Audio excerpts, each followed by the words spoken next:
Hi guys. So then, Rishi Sunak and the general election. It seems like some people are surprised as to why Rishi Sunak has called for a general election so soon after hinting it might be at the end of the year or autumn. Andrew Bridgen recently provided a very interesting reason or answer on a recent podcast which seems to me as being quite a plausible one.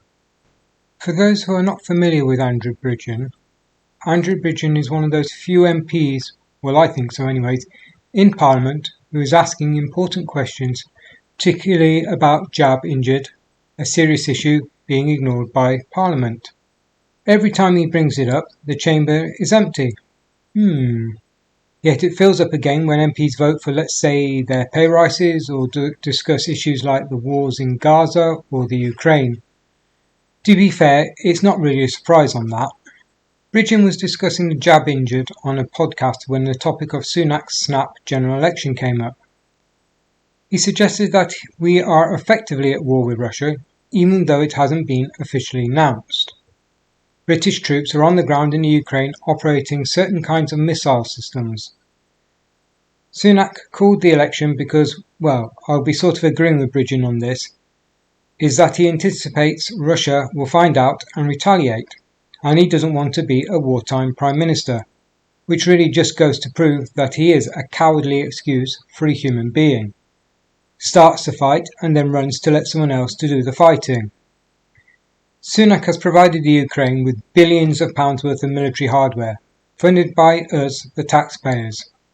I can't remember giving my permission for this. Did you? A war to which we are only being told what they want us to hear. Bridgen's argument is that the snap election was called to avoid the fallout when Russia retaliates. Putin has warned that he would target British sites if he discovers British troops were involved in operating missile systems against Russia. And cowardly Sunak doesn't want to be the Prime Minister during such a conflict.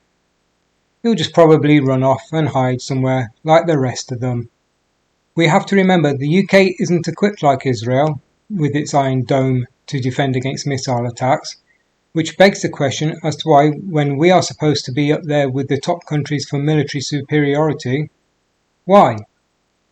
We only have a few RAF Typhoon jets, and that really wouldn't be sufficient to defend this country. Those who advocated for backing Ukraine and sending military aid have caused prices to rise and put pensioners and everybody else in the UK at risk, all for Zelensky's demands for more money. This situation could have been resolved so much earlier, but it continues because it's a massive profit-making machine for certain individuals. Sunak's involvement in this conflict, followed by his decision to call an election and then step away, leaving the UK in a somewhat very precarious position. The war in Ukraine is seen as a financial venture benefiting a few while endangering many. Here, Bridgen's reasoning does seem very plausible given the circumstances.